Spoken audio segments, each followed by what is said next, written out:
T-minus 17 to episode 1000. It's Thursday, October 2nd, and you're listening to the Geek at Geek News Central. This is show number 983, sponsored in part by GoDaddy.com. Get a WordPress builder site, domain name, and an Outlook email address for just $1 a month for 12 months, or pick up a domain name for just $1.49. All my specials can be found at geeknewscentral.com/GoDaddy. Hey, so I got a great lineup for you tonight. Lots of stuff to talk about. And it's just absolutely kind of crazy here in Hawaii. We had a little bit of a Ebola scare. We'll talk about that and more. Of course, all the tech you can handle here. Strap in. Here it comes. All right, people, I need a go, no-go for the Geek News Central podcast. Digital archive recorders. We're go fly. Microphone. We're go fly. Video feed. Go. Web browser. Go. RSS data stream aggregator. Go fly. Interflux Toddism suppressor. All right, I'm confused. Host readiness check. Welcome to the show. Welcome to the show. The Geek News Central podcast is a proud member of the Tech Podcast Network. If it's tech, it's here. All right, ladies and gentlemen, we are ready to go. Cue Todd in 5, Who's got the button? 4, There is no cause for alarm. 3, Everybody hold on to something. 2, Just press the button. 1. I want to give a very warm welcome to all the Ohana. I want to welcome you all to the show. And for all of you that are brand new to the podcast, I want to welcome you as well. Of course, my name is Todd Cochran, coming to you from a very late evening here in Honolulu, Hawaii. And the weather has just been absolutely weird. But at least it's not 100 degrees in the studio tonight, at least yet. But I got a great show lined up for you tonight. And, of course, I think as we get closer and closer to getting to episode 1000, I'm starting, well, for a better word, starting to reminisce a little bit. And I'll talk about some things I've been doing here recently in preparation for not only our 1000th show, but also the 10-year anniversary of doing a podcast. All right, so just real quick, hey, of course, if you're new to the show, I definitely want you to get subscribed. And it's real easy to do that. All you got to do is come over to the website at geeknewscentral.com, and you're going to find there in living color right on the website the ability to get subscribed to the show. And we would like you to do that via iTunes or if you're on Android, please grab one of the podcatchers that are available. I like Beyond Pod is the podcatcher I like for Android. And just click on the RSS button on the website. That'll get you, with the headset, that'll get you the audio program subscribed to on your Android device. Of course, you can just come to the website and watch it as well. Of course, if you're impatient and waiting for me to get the video up, you can actually watch the show live at live.geeknewscentral.com, which we're streaming at tonight. That YouTube embed, as soon as the show's done, YouTube does a little bit of work with it, and it's ready to be viewed. But usually I have the video portion of the show up a few hours after the show, but the audio stuff goes up at the time of the show posting. And really the way to keep connected is by being signed up for our newsletter. The newsletter allows you to get all the show notes delivered directly to your inbox immediately following the show. It's a one-way newsletter. You're not going to bunch of chitter-chatter on there. So we definitely want you to consider signing up for the newsletter as well. Links on the website as well. Of course, you can reach out to me via email. That's the easiest and best way to do. geeknews@gmail.com. Of course, you can follow me on Twitter as well at Geek News. And make sure I got the right little screen here loaded up so I don't push the wrong button. There we go.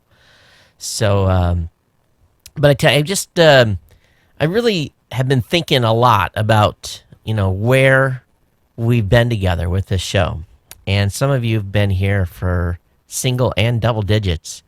And it's been quite a ride. It really, really has. And I had a article that was due yesterday for the Pottertainment magazine. This will be my 8th article that I have written for them. And I'm sure most of you that listen to the show don't read that particular magazine. If you do, if you have an iOS device, you can subscribe. Just search for Pottertainment on Google and you'll find the links to it. But I write a piece every month.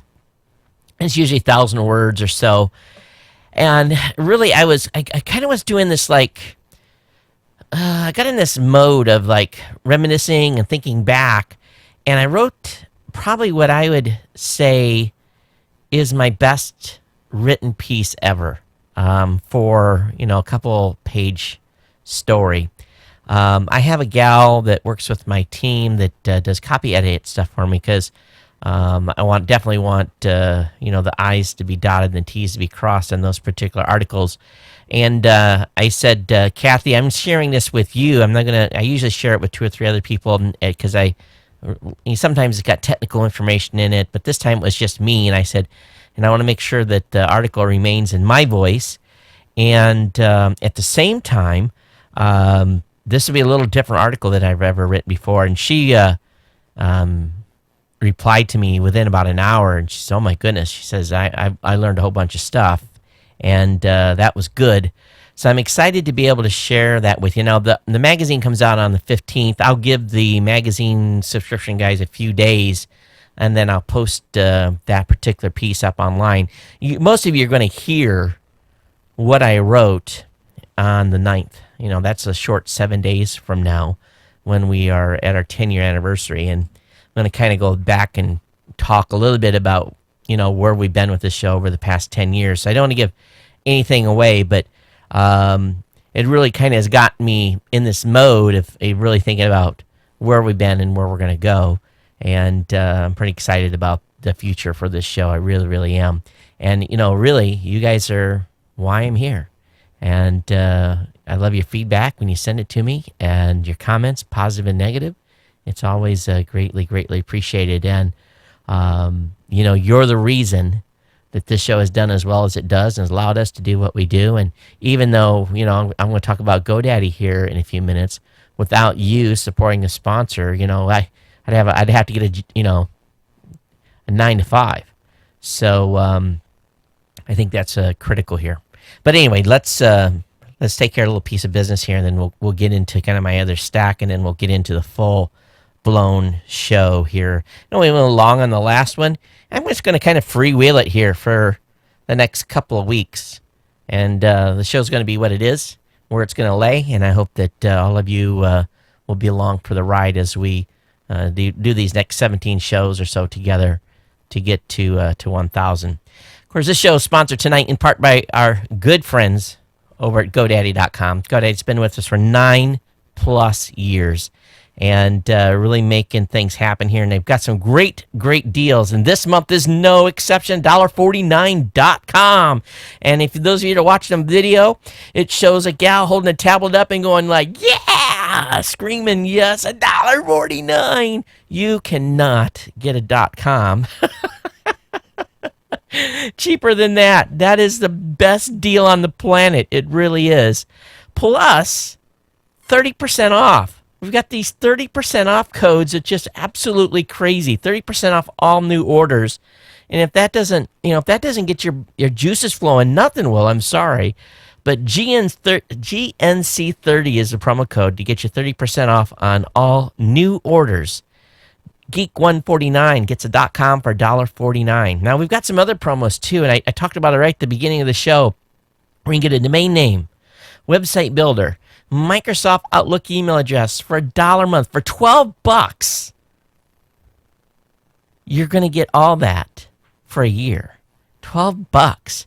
A domain name, website builder, Microsoft Outlook email address. GNC God is a promo code. And we've still got these $1 a month WordPress hosting, $1 a month economy hosting, 50% off regular hosting plans. You name it. We got a stack of stuff for you here.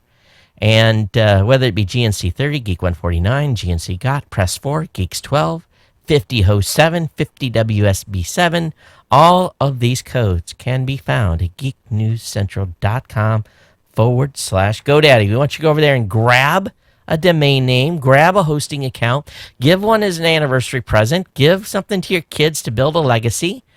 Hey, you got some teenagers in the house and you want to, try to get them to be a little more creative. They're on Instagram, they're on Pinterest, all these sites. Get them a domain. Buy their name as a domain name, set them up a website, hand them the keys and say go, and you never, ever know what's going to happen there. So, lots of ways to get people online, get connected, and you never know what you'll be able to create through the gift that you may give as a gift of hosting or a gift of a domain name. I want to thank GoDaddy for being, again, a sponsor for a long, long time, and your support of them is greatly appreciated here in a big, big way. All right, so let's talk about just a little bit about Ebola. Yesterday afternoon, we started hearing rumors that there may be a Ebola candidate, and I guess I'd like to use that word. Basically, the hospital here, one of the hospitals here, had a patient quarantined, showing signs that initially, at least being reported in the news, was suspected of Ebola. And of course, we all know about the news that's been going on in Dallas and the situation there. And boy, can you imagine? And some of you that listen to the show are from Dallas. I know, Jack, you're in Dallas. I would be scared. Excuse my French, shitless. And I don't use that type of language on this show ever, but it's scary stuff. It really, really is. It is for the first time on our shores. And, I told my wife, I said, if this case here in Hawaii is the real deal, I said the health department better be very forthcoming of not necessarily who it is, but where, when, how, why, who they had exposure to, travel habits, did they go shopping, all this history that we all need to know. Because the way this cruel virus and disease it's like ping pong. You're close to somebody, and and they say bodily fluids, but you sneeze on a hand and put it on a table. It's just too easy, and I just think this thing in Dallas has the potential to get out of control. And if I have kids in those schools, my kids would not be in one of those, my kids would be out of those. And you just think about, okay, so this gentleman comes to the United States to visit family, exposes the greater family to the virus. The kids go to school. The kids may not be at all showing symptoms, but if they had been, ping pong, ping pong, ping pong, and those kids go home and the parents do, and the next thing you know, half of Dallas is sick. And from there, there'd be no stopping it. And I told my wife, I said, if this thing gets nuts, you got to be prepared to go into lockdown mode here. And some people say, well, that's a little bit, you're a little bit over the top, Todd. No, I'm not. The safety and protection of my family is my job. And if I think that there's a risk to their health and life, it is my job to protect them. And if I say we're going on lockdown, we're going on lockdown. And we're not at that situation at all. And it turns out that this patient here in Hawaii is false alarm, thank goodness. But if I was in Dallas right now, and many of the Ohana from this show are, I think I would be, my freak out meter would be really high.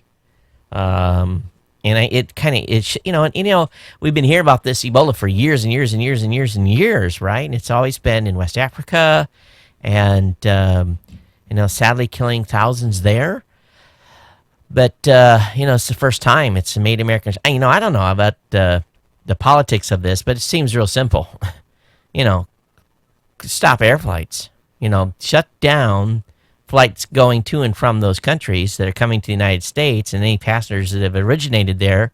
I'm sorry, until this thing cools off, shut her down. But I'm not in charge. So, but anyway, I'd love to hear what you guys say. I know this is not tech, but it's just one of those things that kind of struck close to home here, and it had me a little bit on the. And I, maybe I have a tendency to overreact, but I would much rather overreact a little bit than to be in a mode of like, yeah, forget it. This is not going to affect us. And the next thing we know, we got tens of thousands of people dropping like flies here in Honolulu because of one person bringing in and being exposing other people. And, that could happen, and that's how they talk about pandemics going crazy.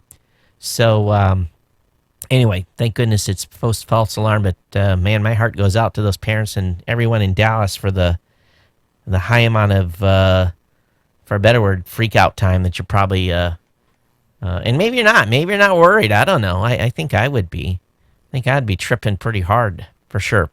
Okay, so let's ping through here. What else have I got in my stack for you? I've got, talking about that. I already talked about this.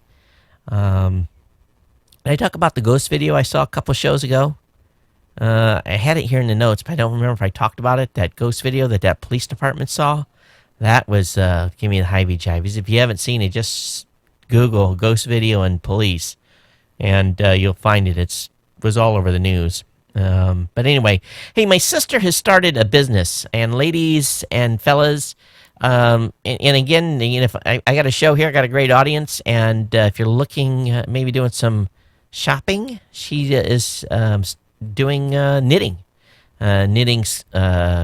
Shawls and scarves, and so anyway, I'll have a link up to her Facebook page. I don't think she's ready to take online orders yet, but if you see something you like, let me know. I've got the connection. I can get you hooked up. I think the prices are pretty reasonable, and they are truly handmade. They're not knitted in China. It's so I keep telling her that she's charging too little for what she's making, but they're just getting started, so get in while it's still relatively inexpensive, all right? And I'll have that up in the show notes tonight. Okay, so let's go ahead and get into the stack of tech stuff. Do want to thank all of you that are insiders to the show. I want to thank you for your continued support of me and this podcast. And your donations go a long way in allowing us to do what we do and to continue to grow the show here as time goes on. Okay, so, oh crap, I forgot to press that. Well, so much for that. I missed one button tonight. The important one's running now. Jeez, I got all excited. All right, let me talk something very serious on the tech side. We've talked about this on the show before. And I'm at a point where if I don't know exactly where a USB stick comes, it goes in the trash. USB sticks are kind of like, they're fun to have, right? We all have them, carry them around our pocket. This is what goes with me every day. I've got a verbatim 8 gig. I've got a 25-year anniversary Kingston that's an 8 gig. And then I have what is this one? This is just a small mini 2 gig, and I have certain files in each one. So why I carry 3? I don't know. They're in a little lug here, and it just goes with my pocket with my keys. And I do not allow these USB sticks to go in any machine but mine. If someone wants to send me a file these days, I will typically make them email it to me, which isn't 100% safe, but I have a big resistance to plugging my USB sticks into other machines. Now, if I do, what I have here at the house is I have a machine that is isolated. It basically is a older machine. It's got an antivirus on it. I connect it to the internet, once a month or so and update the antivirus definitions on it. Then it gets unplugged from the internet. And really, that's this USB sticks. If it goes in another machine, I then scan that stick before it touches one of my machines. And it's just because this is a big contamination site. Well, we talked about in the Black Hat Conference where USB sticks now are carrying payloads. And, for a long time, even before I retired from the Navy, they had basically outlawed USB sticks largely because their stuff can be put on here that's bad. and you'll never know. It's embedded in, these are like little mini computers is what they are. They have a little processor on them, and they can be rewritten. The code that does the interface with your computer can be rewritten. And what they're finding and what they've been able to reveal and what they've talked about during the Black Hat, but which is now available online, is you essentially could plug a USB stick into your computer and it could run a program that would mimic keyboard punches or read your keyboard, what you've typed. All kinds of bad stuff can be payload delivered to your computer via a USB stick, and you have absolutely no way to protect yourself. Okay? So it's been 2 months since researcher Carsten Knoll demonstrated an attack called Bad USB to a standing room only crowd at the Black Hat Security Conference. Now, today, 2 individuals are pushing the computer industry to fix this issue. But here's the problem. It's going to take 10 years or more to fix the problem with USB. Folks, these individuals have published the code for these attacks on GitHub.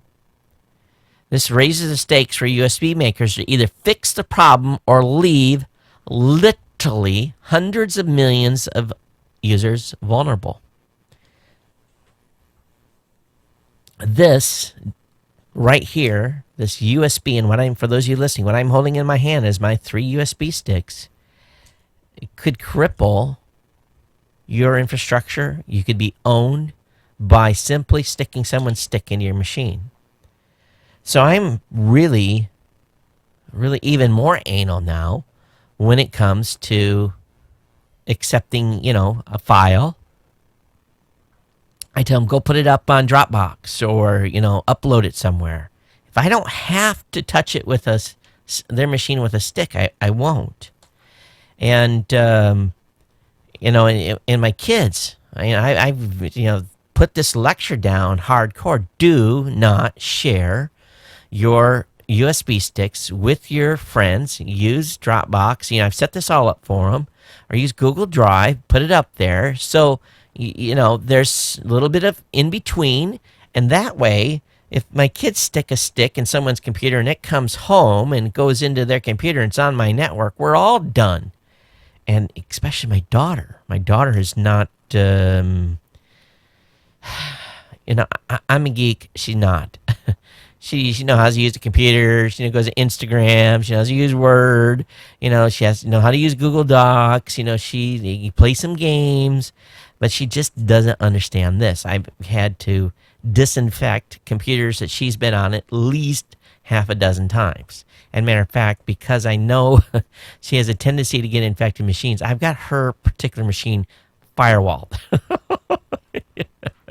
She it's that MAC address is mapped. There's no other machine in the house that is allowed to touch it. She's not allowed to touch the internal network.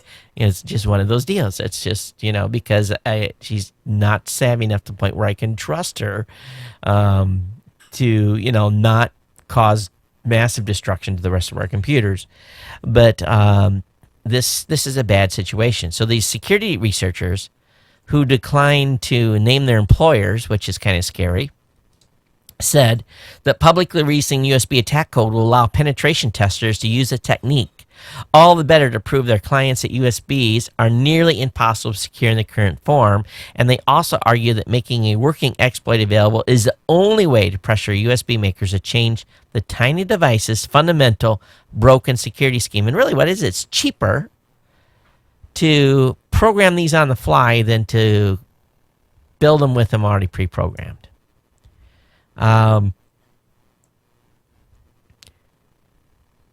Don't trust them. I'm just telling you. You see a USB stick on the ground, the best thing you could do is pick it up and throw it in the trash can. Do not take it home and stick it in the machine, as tempting as it will be. Because these are being used for industrial espionage and a variety of other very bad things. you just don't find USB sticks laying around. But imagine if someone had went on a college campus and dropped at MIT and dropped 100 USB sticks on the ground. Students being students, they will pick these up, and invariably what will happen is, the university networks are pretty open. The next thing is the entire university is infected and has something going on, spying on students' work, professors. Maybe it makes it into sensitive areas and research areas, and it's all linked back to maybe China or a company, country doing something with that data. So I've talked enough on this, but this is going to get worse before it gets better. And we're all going to have to be cognizant of using USBs correctly. Your USB should be bought from, number one, a reputable source. And again, I think like Kingston, Verbatim, they're probably pretty safe. But in the end, these still come from probably China, more than likely. So at some point, we may start to see USB sticks being made that are made in America, that have a high, for a better word, a high security level in the manufacturer. So just keep your eyes peeled. Don't be picking up USB sticks. Don't be cross-contaminating them in machines. As tempting as it is, use the online tools that are available, like Dropbox, to push files up, push files down, and keep your antivirus software up to date. And this includes you Mac users too. You are not protected by something like this. Okay, with these USB sticks, you can get hacked. So that's big in the news. Wired and Gizmodo has articles on this. But again, this is unfixable at this point. And anyone can get their paws on this code now. And all they could do is they can go out and buy. These things sell cheap. You can buy 1,000 of these from promotional companies for less than $1 a piece. And they could load the exploit on every one of them and just, leave them places. And we're all, there's a USB, like, grab it, and the next thing you know, you're screwed. So just be aware, okay? All right, now, this next thing is borderline insanity. Various schools, libraries, and ordinary American families might have been using a security software called Computer Cop for years. Now, you may have got that copy from police offices, police departments, attorneys' offices, or other branches of law enforcement, which tout it as a way to protect children online. Unfortunately, CounterCop isn't the digital protector children need, according to tests by Electronic Frontier Foundation. It's actually a key logging spyware that uploads unencrypted data to the software server. In other words, it uploads banks and email logins, social security numbers, among other sensitive data that can easily be intercepted and read by identity thieves, credit card hackers, and even the people they're trying to keep this information away from. Computer Cop is actually spyware. It's generally bought in bulk from a New York company that appears to do nothing but market this software to local government agencies. Law enforcement agencies have purchased a poor product and slapped their trusted emblems on it and passed it out to everyday people. According to the Foundation, law enforcement agencies typically buy between 1,000 and 5,000 copies of Computer Cop for a few dollars a piece, and yes, they use taxpayer dollars for the purchase. Within the past 2 years, for instance, several attorney offices, including San Diego's, bought 5,000 pieces for $25,000. The foundation reckons there might be over 1 million copies out there, but admits it's possible that very few people have actually installed it, as the testers found it quite difficult to use. So, have you gotten one of these discs? Have you been offered one? And the way Computer Cop works is neither safe nor secure. it isn't particularly effective either in protecting someone. So, again, the third product, keystroke capturing, they basically put your family's information at risk. And this thing doesn't even have any basic safety security guards. Law enforcement agencies are passing around, again, something can easily be used to steal. And if also, people could take this to work and put it on a coworker's computer. The tool allows the user to review recent images and video downloads to the computer, but it will also scan the hard drive looking for documents containing phrases in the computer cop's dictionary, 1,000 keywords related to drugs, sex, gangs, and hate groups. While that feature may sound impressive, in practice the software is unreliable. On some computer system, it produces a giant haystack of false positives, including flagging items as innocuous as raw computer code. On other systems, it only protect a handful of results by typing keywords such as drugs into the Finder or File Explorer will turn up a few larger number of hits. So this is bad stuff, and it's being handed out by police agencies around the country and district attorney office and so forth. So I'm sure this practice will come to an end after these recent articles. But if you've got this on your computer, please be aware it is definitely not good to go. And there's a sheriff where was he at? In Texas, I think? Where was this guy at?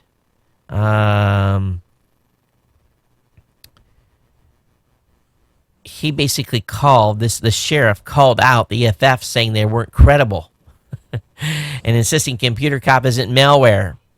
And if people had used it before Columbine, it would have stopped Columbine. So anyway, this is something that's out there in the space. So be aware, okay? And if you've installed this on your computer, get it off. All right, switching gears here completely. Google is asked to remove 500 million pirate search results basically over the past year or so. Google's been asked to remove 500 million copyright infringing URLs since it started counting 3 years ago. The listing of pirate sites in Google's search results has turned into a heated conflict. So basically, the requests have just shot up. This is incredible. This is just an amazing number here. So if you look at this chart that Google provided, and this is an article that's over on Torrent Freak, is the chart basically shows in 2012 a pretty low number, but starting in February of 2013 through November 2013, Google is getting as many as 1 million takedown requests a day. More than 2 million Pirate Bay pages alone have been quietly wiped from Google. Torrent Freak asked Google for a comment on the most recent milestones, but the company has not chosen to respond on the record. Not only is it the RIAA and companies like that here in the United States, but the UK music industry group BPI is also responsible for roughly 20% of the submitted URLs and points out that Google should do more to lower the visibility of unauthorized content in search results. So this is just a huge number, and you might even never know that you had a page that was wiped by these folks. So you just could have just happened and you didn't even know it. But can you imagine that? 1 million links a day? People are some pretty, I guess for a better word, they have huge appetites for media, right? If they're removing 1 million links a day, that's pretty crazy. It really, really is. All right, it's that time of year again. Clean your PC scam. Telemarketers seem to be targeting older people, so warn your relatives. People have been calling parents' homes trying to sell folks these clean your PC and make it faster programs. I actually had an email come in from one of those companies that says, "Hey, Todd, I'd like to review a clean your PC program, and you talk about it on your show, and we'll give you some copies to give away." And I was like, nope. But be careful here and warn those in your households that may be more susceptible to these types of calls. A caller's word in a way demanding urgency saying they had a record of their PC having serious issues from bad files downloaded from the internet. And so people are trying to sell services that probably, in a better word, are not probably ill regard for, well, just basic is not good. You can't talk tonight. All right, the Play Store over on Android has renamed Chromecast category to Google Cast. And it kind of makes sense because there's going to be all kinds of third-party products coming out that is going to be TV-connected devices. So this is exciting stuff here. The branding, again, helps clear up confusion and really starts drawing a line between Chromecast, the streaming TV-connected device, and Google Cast, which it will be the way different devices talk to each other and hand off content. So, of course, this is a lot to do with the commercial release of the Android TV as well. So, very, very cool stuff here. Angelo was telling me, there's no Android TV. I'm like, yeah. He's like, oh, I haven't been paying attention. And so that's forthcoming. We'll get to see that. All right, consumer advocates urge Justice Department to block Comcast Time Warner Cable merger. So this battle continues. Now, we all got to comment on the FCC with the FCC, but what's going on at the same time is other agencies are looking at the merger, and the Department of Justice is doing the same. And really, as private citizens, we don't really have a way to make an input to the Department of Justice. But right now, behind the scenes, consumer organizations and Consumers Union, who is runs the advocacy arm of Consumer Report, have officially chimed in asking the Department of Justice to watch out for the interests of consumers and block the merger. So kind of interesting move here. If you're not a Consumer Report fan, that should up their cred just a little bit. So there's 25 states. There are 25 states signed on as groups to review the proposed transaction. This is in addition to other state review processes like those at the New York Public Services Commission. Officials at the DOJ have been quietly looking at the merits of the merger since March, and that investigation included an interview with media companies like Disney and CBS, where the Department of Justice looked into the same kind of potential anti-competitive deals that the FCC has been trying to ask about. So there's no official comment here yet, but in the formal opposition, Consumers Union argues the potential harms that could result both to consumers and to businesses in the merger of Comcast and Time Warner. In a nutshell, those harms are killing competition, squashing innovation, and blocking media diversity. And this is what this show is all about, is about media diversity. And the last thing we want is have any of you have this show blocked because of a merger of Time Warner and so forth. Hey, Spitballs in the chat room, good evening. Kim.com has part ways with the music service that he helped create. Well, apparently, and I didn't know this, but Baboom, Baboom, again, was a streaming service started by Mega Upload founder Kim.com. And the company and him have parted ways in hope of improving its relationship with musicians it needs to recruit on the surface. The parting is, I guess, it isn't a bad one. It's been they parted ways amicably. I think Kim.com sold his interest in Baboom. So he put up on his Twitter page, "Goodbye at Baboom. I was holding you back. The music industry hates me. You'll do better without me. Good luck, my love." And I didn't really realize that he was involved in that. So I guess a guy that does has a way for people to share music and stuff through a locker probably didn't win the hearts and minds of artists very well. We've always talked about SpaceX. We've talked about Boeing having gotten the contract from NASA. But Sierra Nevada is obviously was left holding nothing. And Sierra Nevada Corp is challenging the NASA decision.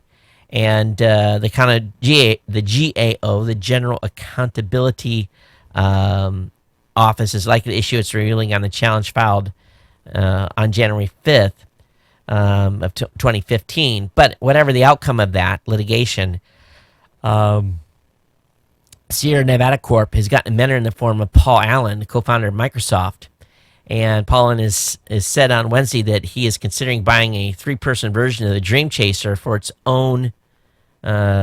very own orbital space transportation system. So I guess he's going to put some money into this. So I guess the Dream Chaser lives on, and I think that basically they were too far behind. It's one of the reasons why they didn't get any of the NASA money, and it probably is a death blow to them ultimately if they are not able to raise enough cash. I didn't even know that Lotus 123, many of you that are part of this show are like, what is that? But Lotus 123 is officially done. IBM has dropped support for Lotus 123, and it was once a serious competitor for Excel, and prior to that, Multiplan, and many of you probably will remember VisiCalc, many hours using VisiCalc, and I doubt anyone is creating any new Lotus 123 spreadsheets. There's probably some spreadsheets still being used, but wow, even Office 2013 still has some reach back to Lotus 123, but how the mighty have fallen. And that's the case with Lotus 123. And to be honest with you, I'm like, that's still around? I was like, really?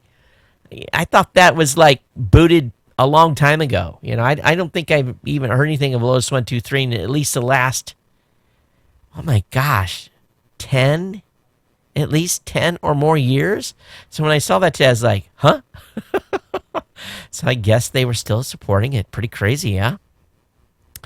Okay, so I want to talk about my decision that I made. Some of you may have saw it on Facebook or Google+, but I did make the decision to go with the iPhone 6 Plus Charcoal Gray. I don't think many of you are probably shocked at that decision. I'm still going to continue to use my Android tablet and, enjoy Android, and I'll be getting Android phones to review.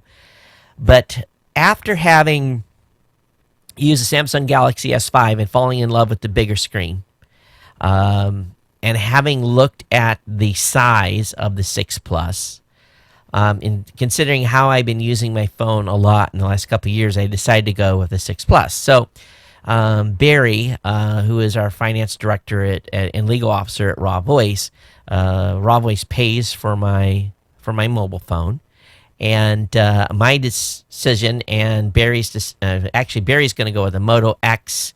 Brian's going with the Moto X. Jeff, myself, and Angelo are all getting 6 Pluses. I was shocked that Angelo went with a 6 Plus. He's got another Android device too. He's got 2 phones, but he went to the Verizon store, and this was in Grand Rapids, Michigan, because that's where Barry lives. And I'm expecting November, Thanksgiving, maybe I'll get the 6 Plus. I wasn't really too... And he texts me, says, and it counts under my name, but he takes care of me. He said, hey, text me the last 4 in your social. And I text him back, and I said, what's going on? He said, well, I'm getting the phones ordered. And I said, what do they say for a delivery date? He said, dude, are you ready? I'm like, what? I'm texting back. He says, they're going to ship them on October 3rd. He said, they're going to ship them on the 3rd. And I was like, oh. And I said, wow, November 3rd? He said, no, October 3rd. I was like, huh? How is that possible? So apparently, because we're getting the 128 gig model, is that particular model has a higher availability because it's basically their best phone, highest storage, and not as many people are ordering the top-end storage. So I don't care. I'm like, yes, because my camera working on my iPhone 5. It's black now. It doesn't work. And I call it the selfie camera. That one works. But this Monday went dead. It's black. I didn't drop it or nothing, so I have no idea what's going on. But this phone now, I didn't get the battery replaced. I'm still going to do that. I'm still going to get the battery replaced. Is that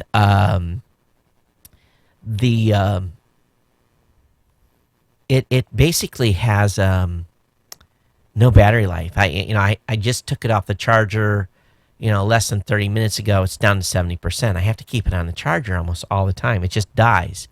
And so that, it's time. And what I'm going to try to do is this weekend go in the Apple store, and while it's still hooked up to the carrier, make a appointment with the Genius store, because this is one of the recalled ones. And maybe,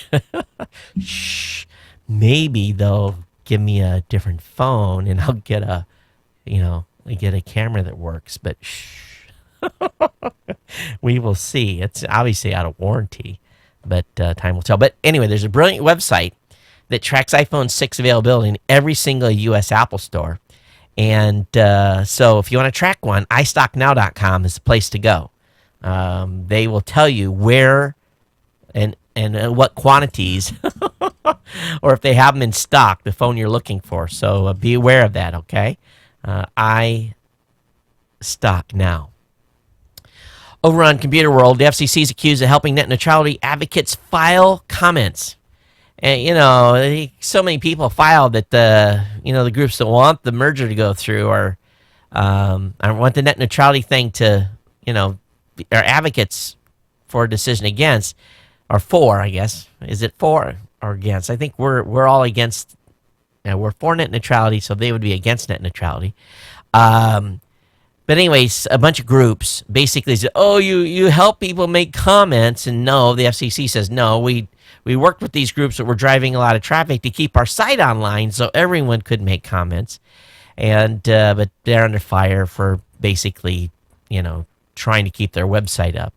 It's one of those times that the government actually tried to do the right thing and make it happen, but someone has to always complain, right? Well, if you work at Apple, holy smokes, they've got the benefit package over there is incredible.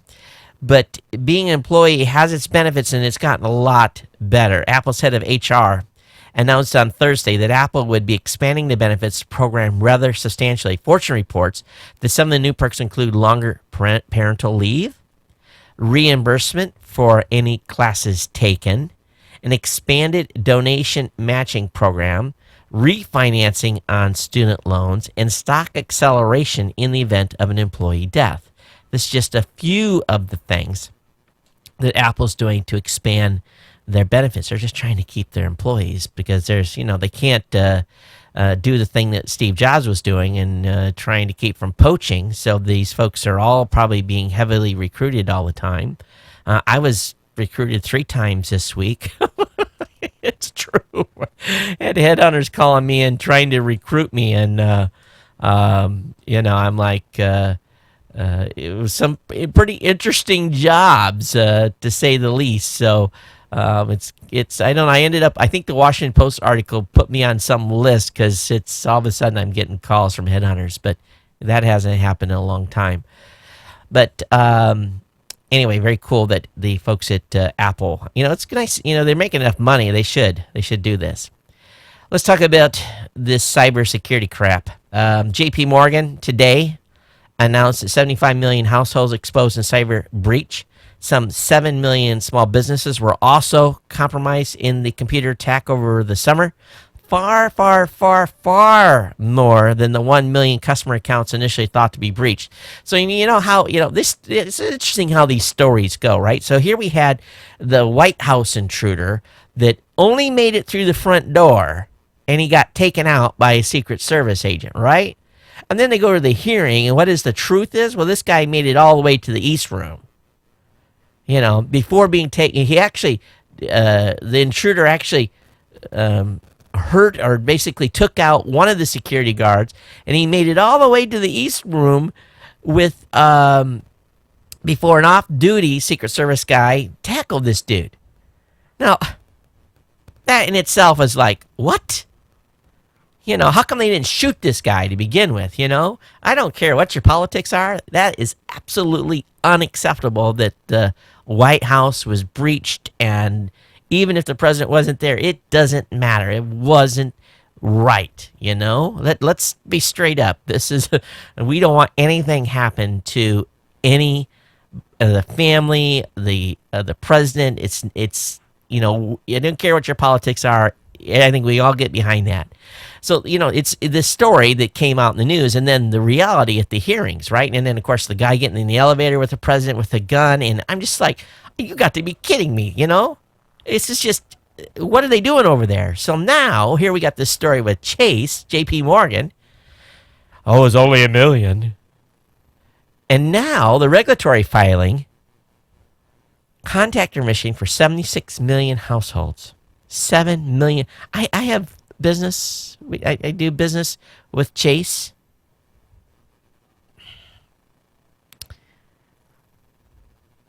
I've not got an email from them.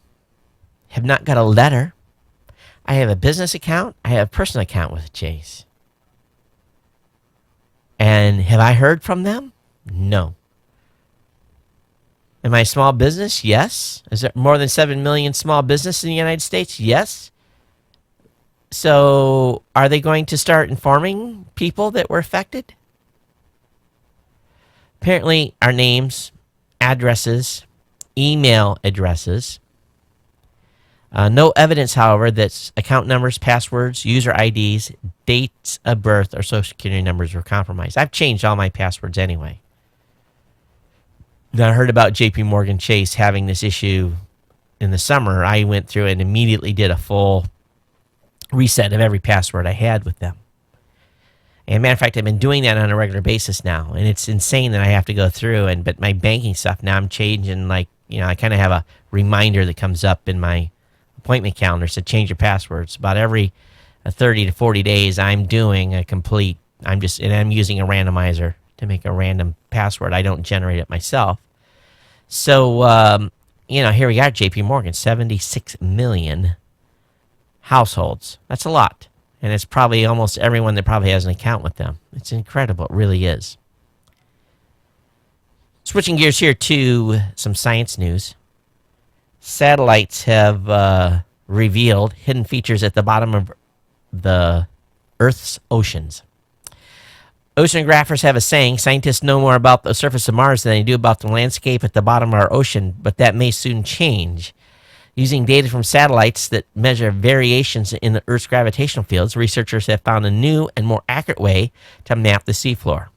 The improved resolution has already allowed them to identify previously hidden features, including thousands of extinct volcanoes, more than 1,000 meters tall, as well as piece together some lingering uncertainties in Earth's ancient history. Roughly 90% of the deep ocean seafloor remains unmapped. So they got some satellites up there now. They're doing some cool stuff, and they're starting to be able to see where all these underwater extinct volcanoes are. So it's pretty cool. Here we are at this point in our history, and it's true. They know more about Mars, the surface, than they do about what lays in our deepest part of our oceans. I should have talked about this when I was talking about the iPhone 6, but how much faster is the new iPhone Wi-Fi than your old iPhones? Well, apparently, the iPhone 5 on 802.11n was capable of 101.1 megabits per second. The iPhone 6 Plus is an 802.11ac. It's capable of 278 megs per second. There was some head-to-heads done where, let's see if I can find it. Oh, did I have it in the stack here yet? Oh, no, I don't. Oh, thought I had it lined up here. Okay, there was a head-to-head competition. I'll tell you who it was when we get to the article. I apologize. It was supposed to be here in a consecutive stack. I must have placed it in the wrong spot. The folks at Apple have also released a tool to check the activation lock. So if you're going to buy a phone on eBay or someplace, you can ask them for the IMEI number or the serial number. And what this will do, it'll make sure that the iPhone activation lock is turned off and the device is ready for you to use when you get it. So this is going to be a way as a security feature that prevents anyone from erasing or activating your iOS device without entering your Apple ID. But, of course, what this is really going to do, the new tool gives you the process of checking for an activation lock easier and prevents people from buying a device that might have been locked because it was lost or stolen. So just be aware that is now a situation. Now, what it'll tell you, it's going to give you a message. If the lock is on, it's going to say the current user's Apple ID and password will be required before anyone else can activate and use this device. So if it's off, it tells you it's off. And it's pretty cool. I experimented with it a little bit with mine, and it works real well. Okay. It looks like camera roll is coming back to iOS 8. That's one thing I do hate is the way the camera pictures roll works now. So I'm glad they're bringing back the camera roll. That was probably ill thought out. A lot of bad decisions by the folks over at Apple and some of the things they did on iOS 8. Also, the popular reading app Instapaper is now free on iOS and Android, so be aware of that. Thanks to new subscription model, it plans to take on Instapaper Instapaper is making its mobile applications available at no cost starting today. That said, the reading app does plan to lure in users to a premium tier, recently created, which costs $3 a month or $30 a year. So be aware that is out available. Roku, my favorite device in the whole world. Roku has released a new screen mirroring feature that's in beta, and this is fantastic. So what they're going to do is, for some time now, of course, Android users have had the ability to stream content from their mobile devices to their Roku set-top box. However, the company today announced the release of a new feature that puts it at par with a device that supports mirroring with either Chromecast or Miracast. The Roku screen feature has been released in beta today for Windows 8.1 and Android devices. It's available for users around the world and will allow them to mirror anything and everything from a device to the Roku 3 and Roku streaming stick. So very, very good. Outstanding. You can watch this show. You got your Roku, get it upgraded, be on your Android, start the video playing, and push it to your Roku so you can watch me in living color. You don't even have to load the Tech Podcast channel on the Roku. It's going to be more easy to watch me on your big 70-inch screen TV, and we encourage you to do that. Just what you wanted to do, right, is watch some dude talking about tech for an hour. I hope you do. All right, Office 365 is new Office 365 plans have been announced. So basically, they've offered put a couple more tiers in. With an annual commitment, Office 365 Business is now going to cost $825 per user per month. Includes all Office applications such as Word, Excel, PowerPoint, Outlook, and Publisher, and OneNote, and also as well as OneDrive for business cloud storage, allowing business users to access, share, and edit documents across Windows, Mac, iPad, Windows tablets, and smartphones. The new Business Essentials plan will cost $5 per user per month. Will include core cloud services such as Office Online, OneDrive for business, 50 gig email, contacts, and shared calendar. For $12.50 per user per month, Office 365 Business Premium brings everything that included in both the aforementioned plans. There's a 300-seat cap for all three of these plans. So no more buying licenses, you're buying seats. Google Docs works pretty good. Facebook is basically kowtowing, and they are apologizing. Facebook announced stricter guidelines for research and experiments on us. And after studying whether emotional manipulation in newsfeed can make people sad, that obviously turned into a PR disaster. Facebook now has a formal review process for pre-approving research on its users and research at Facebook website to centralize all academic work done on its enormous data sets. Facebook admitted to screwing up with the emotion study, explaining, "We were unprepared for the reaction that paper received when it was published and have taken to heart the comments and criticism. It is clear now that there are things we should have done differently. For example, we should have considered other non-experimental ways to do this research. The research would also benefit from more extensive review by a wider and more senior group of people. Last, in releasing the study, we failed to communicate clearly why and how we did it." That's as far as you're going to get with an apology from Facebook. Now, Facebook is not changing how it receives consent from users to experiment on them.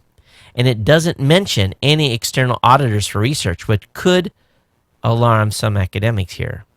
Calling for Facebook bakes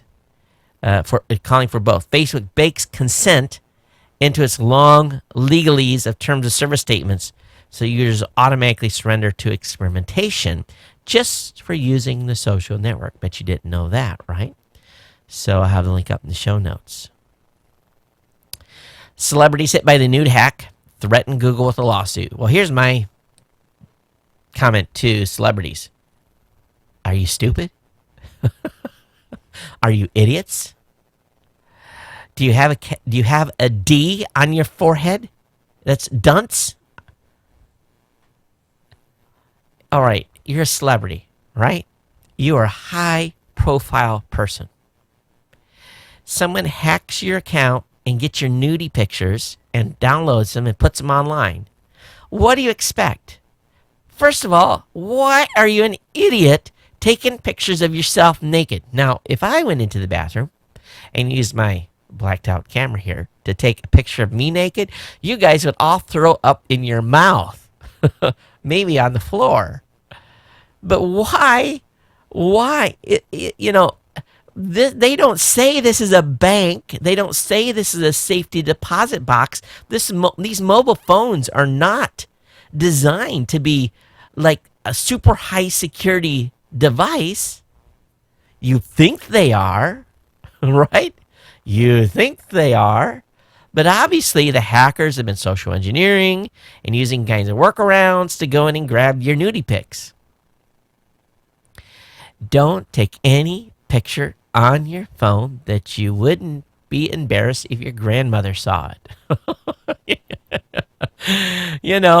What does my daughter do with my phone? She grabs my phone. Dad, unlock it. She's 18, right? What does she do? Flip, flip, flip, flip, flip, flip, flip, flip, looking through my pictures. What's this? Flip, flip, flip, flip. What's that? My son is always taking pictures of stuff. There's nothing on this phone that I would be embarrassed of. It's their own stupid fault for having their naked pictures of themselves and their boyfriends or girlfriends or significant others or whatever, their partners on the phone. $100 million? Please. Give me a break. Some of them probably released them themselves. Look at the free publicity you got. Half of them are naked anyway on big screen, so what's the difference? All right, you NFL fans, it happened. The FCC voted to repeal the NFL's decade-old blackout protection. Woohoo! The league still has the power to include sellout provisions in TV contracts. But, however, if it chooses to do so, a pair of U.S. senators warned that it could lose its antitrust exemption. What is that anyway? And tax benefits, which you believe these guys still get tax benefits? In a letter to NFL Commissioner Robert Goodell, yesterday Senator John McCain and Richard Blumenthal urged the league to end the policy that's no longer justified in today's environment by nixing rules that punish those same fans. The senators already introduced a bill that ties the NFL's perks to its complete elimination of the blackout rules in last year's Furthering Access and Network for Sports at Fans Act. I wasn't even aware of that. So if the NFL fails to show leadership to finally end blackouts once and for all, Congress will be forced to act. Really? Do you think they can do that?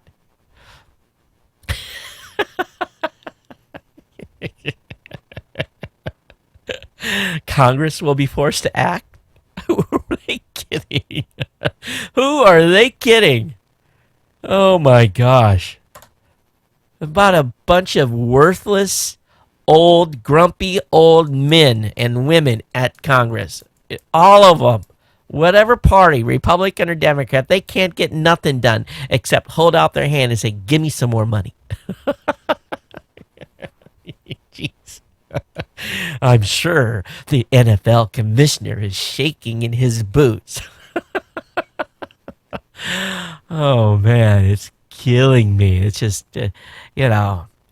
that's, back in the day, that may have been taken seriously. But today, I think we all just whatever. We just roll our eyeballs, right? They can't get nothing done. All right, CyanogenX has refused Google's money. And you guys know who CyanogenX is, right? cyanogen, and if I'm pronouncing it wrong, it basically cyanogen allows us to load all kinds of apps that maybe Google doesn't want us to load, including same thing with the iPhone. So considering the fact that Cyanogen's third-tier mobile OS, essentially more open version of Android, it's no surprise here that they've come under the attention of Mountain View. And but basically they said, hey, we're not taking Google's money. We want to keep things open. Google doesn't wants this thing to go away, to be honest with you. But it appears that Cyanogen, and again, if I'm pronouncing it wrong, it's tough. The investors are being told that the company struck a deal with Micromax to build Cyanogen-based phones. Equin's partnership with OnePlus to bake its flavor of Android into the One. It's also too early to say if Cyanogen's efforts will pay off in the long term, but the company is definitely on Google's radar. Hey, Google, raw voice, come. Hey, we can chat. Your money spends real well over here. You want to have a chit chat? Hey, anything with enough zeros on the end is for sale. All right, you guys camp in Hawaii? We go to the beach and we camp. That's our camping. But if you do some camping, your next sleeping bag might not have a zipper. So that's all I'm going to say about that. I'll have a link in the show notes. It's a new type of sleeping bag. That the way I look at it, it's one of those light ones, like good down to like 30 degrees. I don't know how well this is going to fly, but it's getting some press. How many of you thinking about updating a router? Well, if you're in the market for a router, the folks at Engadget have a review of 4 of them and give some recommendations. So if your router's getting a little bit long in the tooth, I seem like every about 3 years I'm upgrading a router. And it's, what really amazed me? Time is flying, folks. And I it's just like, okay, my Mac, I was shocked how long I've had this Mac. This monitor right here that's in front of me, I got this in 2008. I'm like, how is that possible that that's been sitting there for 6 years? I'm thinking to myself, I just bought that last week, right? And, just some stuff that, I'm looking at, and, it's perfectly fine. It's working great. I'm not having any issues. I did think about maybe going to a more photo-correct type of monitor, but just the price is way, way, way out in the stratosphere right now from a budget standpoint. But, it's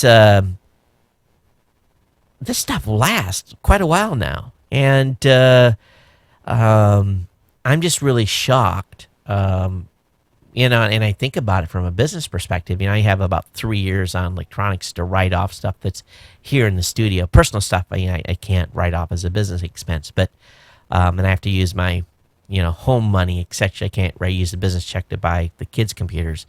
So, every year I do a little bit of stuff here, but the router stuff I can justify buying that as part of the company stuff. So, what I've started doing was I'm actually putting dates on stuff this year. I'm actually putting put a little sticker on, put 2014, because, I forget how long or how old some of this stuff is. And it can really sneak up on you in a hurry. And the replacement rate is not as high. I think at my iPad that I have, I think I'm on a Gen 2 iPad. It's still, or maybe Gen 3, it's still working great. I don't need a new iPad. My wife is on a Gen 2. Hers is a little bit long in the tooth, and she was actually complaining about something the other day, so maybe that's something that with Santa Claus I'll have to get her for Christmas. But, it's amazing how long some of these electronics last now. I think printers is the thing I replace the most around here, but anyway, you might want to do that. Look at put a sticker on a piece of gear that you buy and see how much life you get out. But if you're looking for a router, I'll have this link up in the show notes for you. All right, Tesla is promising a self-driving model next year. Last night, Elon Musk told the world that Tesla is ready to reveal its D on October 9th. As 10-year anniversary of this show, as well as preparing us for something else to expect along the way, but the CEO isn't done teasing just yet. In a recent interview with CNN, Musk let it be known that a Tesla car next year will probably be 90% capable of autopilot, though he didn't dive into any specifics about which model this comes. This comment was in reference to, so 90% of your miles could be on auto, so that's interesting development. I just want a Tesla I can afford, but apparently next week they're going to show us the D, the new, and it's being rumored is probably the SUV that they've been under development for a long time.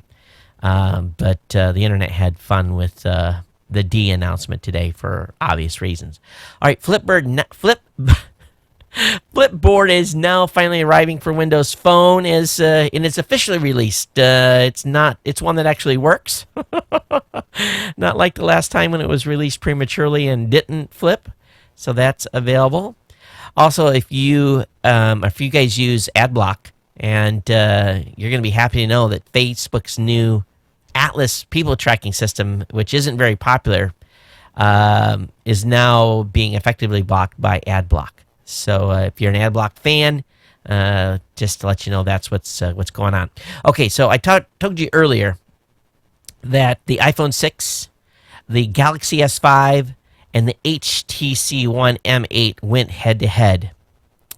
So all you Android fans out there, and I'm noticing online, it used to be PC Mac. It was the desktops or the laptops. It was this, the haters would come out. Oh, you drink the Kool-Aid, and, you're on a Windows machine. That was the battle. Now it's all about mobile phones. The haters are just out of control, and it's fun to watch. It's like this new generation has found a way, found their, yes, I'm a Mac user, or I'm an iPhone user. Yes, I'm an Android user, and then they smash heads against one another, calling each other names. Those of you that have been here for a long time, we had some of that even going on in this show. So, because what did I have? I had mostly PCs in the beginning, and I wasn't a big Mac lover. I was using Macs, tolerated. Now I use Macs a lot more than I have in the past. Obviously, I like the iPad and the iPhone, or I wouldn't have got the 6 Plus. So, but anyway, they went head to head.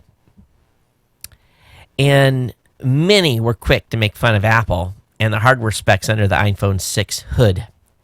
After all, we're talking about a dual-core processor with only a gig of RAM versus today's Android phones with sport quad octa-core chipsets and 2 gigs of RAM or more. So they did some head-to-head tests. Guess who won? It wasn't the HTC One. And matter of fact, the Samsung Galaxy S5 simply got smoked. Sorry, the iPhone 6 won in all the speed tests that they did. You can watch the 4-minute, 17-second video and come to your own conclusion. It's over on ubergizmo.com. But not saying but I'm horrible. I am trying to egg you guys on big way, and you guys know I love you all. I love everyone's opinions and phones, and after all, it's just a phone, right? geeknews@gmail.com. I'm sure someone is going to have some good articles for me to contest what I have just said, but and I hope you guys will find them and bring them to my attention, because it's good fun. geeknews@gmail.com. Now, I'm not, I spend a lot of time. I have to be careful here. And there's a segment of this audience that lives in some countries that I probably have no desire to go back. But I will say this. I've been to Dubai, and of all the countries in the Middle East, Dubai is pretty modern. It's pretty nice. It's shockingly beautiful in the amount of money that they've spent. But ultimately, it's still in the middle of the desert. And but that being said, Dubai police have begun to issue detectives with Google Glass. And it's going to help them fight crime using facial recognition technology. And so the Gulf Arab Emirates state is basically giving these police officers the ability to, do something that we're pretty much not excited about here in the United States. Is actually doing the facial recognition of people using the camera.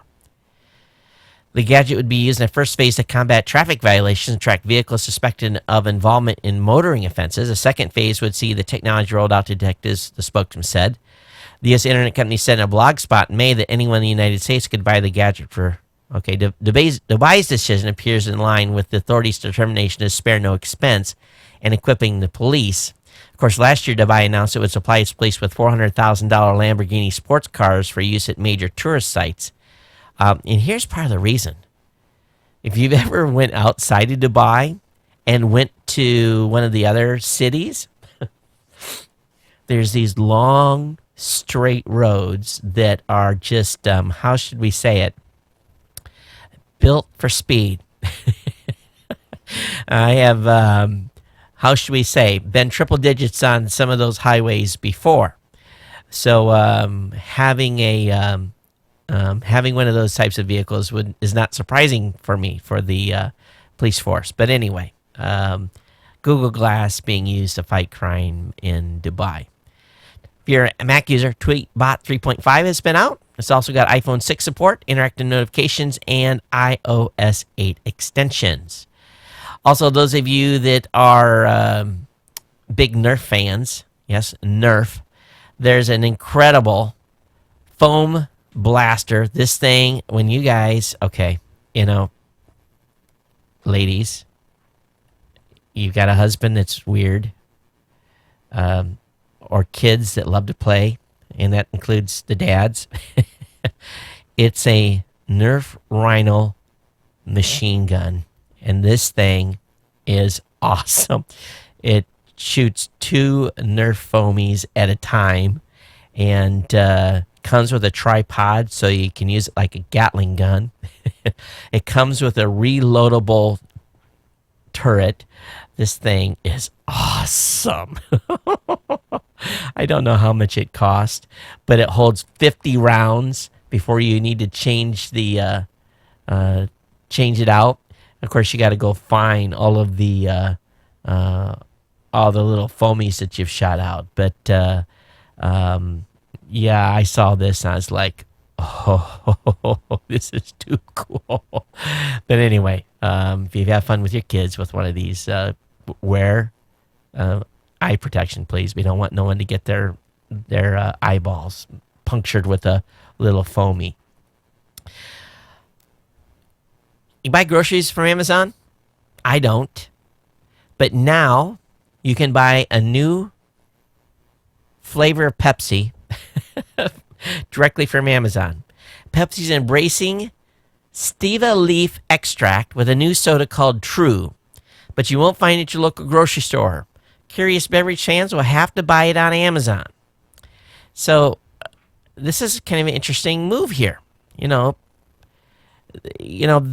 Pepsi's trying to do something that is tastes sweet, but no high fructose corn syrup. And I think we all can agree that less high fructose corn syrup that we're consuming would be better. So Pepsi isn't hiding the sugar content, but it's emphasizing that True has 30% fewer calories than a regular Pepsi. A 7.5-ounce can has 60 calories. It will be sold in packs of 24. These mini cans will be available on Amazon in mid-October, though the pricing hasn't been given yet. Like Surge, it will likely be available for free shipping through Amazon Prime. So it's using stevia, sugar and stevia combination. It's a kind of a mixed message here from Pepsi, but it's kind of an interesting move that they're launching this on Amazon. I'll be honest with you, this is my weakness, and this is what I've been allowing myself since I've been on my new kind of trying to lose weight kick. I've been limiting myself to 1 soda a week, and kind of my poison reward at this point is Mountain Dew. I know it's got like half the can is sugar, but God, I love a nice cold Mountain Dew. And I've tried to cut back completely, like on Coke. I don't drink diet. I do drink the full bolded version when I do. Anyway, this is a new product here. We have to have at least you got to have a little bit of fun in life, right? It's all not about trying to be healthy all the time. It's tough. It's tough eating the healthy stuff. Believe it or not, my daughter being a vegetarian has helped a little because she cooks a couple nights a week, and as much as I give her crap about being a vegetarian, I'm a country boy, grew up in, farm area, and it was meat and potatoes, and it's probably a good thing ultimately for me. All right, let's talk about CNET. Article over there talking about Google Glass again. Real-time, real-world captioning comes to Google Glass, a new app for Google Glass captions conversations in real time. So if someone's speaking, it will do a closed caption. So this is pretty cool. I guess I'm going to have to get the Google Glass out of the container, get the lenses put on it, and start playing around with it, see how well it works. Also, a new feature to Dropbox adds export files to SD cards. And this is a new option for the Android app. Looking at my time here, I guess I'm doing bad. How bad am I on time? Oh my God, I'm really long. I'm sorry, everybody. Article on Life Hacker talks about the most ticketed cars in the U.S. Finally, also, what if a drone flies into your yard? Would you shoot it down with a shotgun? Well, some guy did in New Jersey. He got arrested for it, but he blasted a drone that wasn't his that came into his yard. And finally, Starbucks is in the news. They denied a pregnant woman use of a bathroom. So any company or any outlet that denies a pregnant woman to not to use the bathroom, I think in my book, deserves some lack of drinking their coffee for a few days at the very least. Okay, let's wrap up here. I didn't really mean to go this long. I just got enthralled tonight with the show, having too much fun. I hope you guys had fun tonight. And let me open up the email here real quick. And hopefully there isn't too much from the last show. So let's see, we did a show on Monday, the 27th. So anything after the 28th. So I got an email here from... okay, is that right? That's the right date. Let me look at the date again here. Today is the 2nd, the 29th, so anything after the 30th. Okay. I got an email from Jack. He said, hey, Todd, I've used Windows Home Server since 2004 and still have one running, but like you, I believe it's getting a little long in the tooth, and its support is nearing the end of its life cycle, so I have been looking for alternatives, and I'm currently testing Microsoft Storage Spaces in Synology Disk Station. Synology Disk Station, I purchased a little 2-drive unit, DS211J. The operating system is a version of Linux called Disk Station. It works great. I've had no issues. I started with two 2-terabyte drives and later purchased two 3-terabyte WD red drives and swapped them out in and out one at a time, let the Disk Station rebuild its array, and then installed the other with no problem. Synology has all sizes of units with any options you would like. Look at the DS414. It's a 4-bay unit. You mentioned its low power updated options, which include security bugs like the Heartbleed, and Bash. Has a great interface with lots of server options from HTTPS with its own certificates. You can create or import directory services, backup apps, including Amazon Glacier, and even a mail server. The downside, unlike Windows Home Server, you can't take a drive out and read it on another machine. But then if you want RAID 5, you won't be able to do that anyway. You will need your own backup software on external machine to back up them on this station. I have used Windows 8 file history, auto backup feature with no issue. Storage space have been testing Microsoft Storage Spaces for a couple of years now and find it reliable and very flexible. Storage space is available in all Windows 8 machines and Windows Server 2012 later. So the downside, and I'm not going to read the rest of Jack's email here, but so some good ideas here. But he says, I hope this helps you transition away from Windows Home Server. Mine is still running. I guess I'll let it run till it dies. Jack, Windows Home Server is going to run till it dies, but I just need stuff, the video and it's getting all the CES data. It's just, it's becoming a little crazy here on storage. I'm having a hard time keeping track of it all. Got an email from Jack. Not from Jack, from David. Say, hey, Ted, I'm watching show number 982 about the big 5-0 doctor visit. If you haven't seen the Collectoral Surgeon song, watch this on YouTube. When I heard it on cruise ships a few times, these guys have the best graphics. I did watch it, and thanks, David. I appreciate that, and I'll definitely share with everyone else. Also got an email from Jeff. He says, surprise, Microsoft jumps to Windows 10. Okay, why'd they do that? That's the question. It's a strange twist here. I guess, is 9 some unlucky number or something? I don't know. Also got an email here from Todd, that's our host of The Elder Divide, that you'll definitely want to check out at elderdivide.com. Todd, watch your show on Monday. How about the free NAS Mini available from Amazon? That one is a little pricey there, Todd. $995. The solution Jack promoted was about 500 diskless. I've got drives already, so that $1,000 just we need a lot more insiders to make donations before I buy a $1,000 NAS. I know it'll last a long time, but that's probably $500-600 more than I really wanted to spend, to be quite honest with you. Also, got an email from Nicholas. He's talking about the duo screen, and I got this email from 2 different people that listen to the show. I actually think we got an email from Spitballs on this as well. But the duo screen computer monitor and Kickstarter, I'm just put the link up and let you guys see this. But duo screen re-envisions your standard desk environment by providing the most advanced second screen for your laptop. This is a pretty cool Kickstarter if you're looking for a second screen for your laptop and you don't want to use a monitor, and something that will store and maybe keep the wife off your butt when you have a laptop somewhere in the house. So it's about a $300 buy-in on Kickstarter. They're raising a lot of money. It'll definitely fund, and I'll have that link up in the show notes. All right, since we're like crazy long here, thanks everyone. Thanks all of you that are insiders. We'll catch up with everybody's names here at the next show. But I definitely appreciate all of you. If you got value for value tonight, if you had fun, if you were entertained, if you laughed, if you found some ideas to go save some money, become an insider here.